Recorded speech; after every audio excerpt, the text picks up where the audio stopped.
দেশের রন্ধনশিল্পকে বিশ্বমঞ্চে তুলে ধরতে হলে অন্যান্য শিল্প খাতের মতো এ খাতেও সমান গুরুত্ব পৃষ্ঠপোষকতা নিশ্চিত করতে হবে।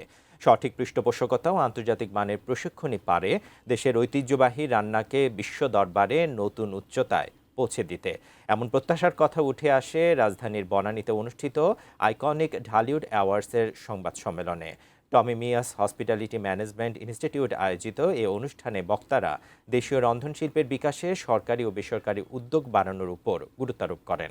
পাশাপাশি রন্ধনশিল্পকে জনপ্রিয় করতে এ বিষয়ে বিশেষ চলচ্চিত্র নির্মাণের প্রয়োজনীয়তার কথাও তুলে ধরেন দেশের খ্যাতিমান চলচ্চিত্র তারকারা।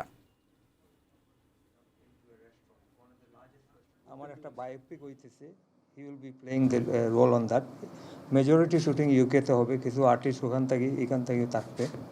বাট এই যে ডালিউডটা নিয়ে ভেরি ইন্টারেস্টেড খানা, এই যে for last 30 years I been promoting এই ট্যুরিজম নিয়ে। এইবার যে আমি আসছি, এই যে আমাদের tourism minister, she invited me to come and sit with her and discuss about আরও কীভাবে বাংলাদেশটাকে গ্লোবালি প্রমোট করা যায়।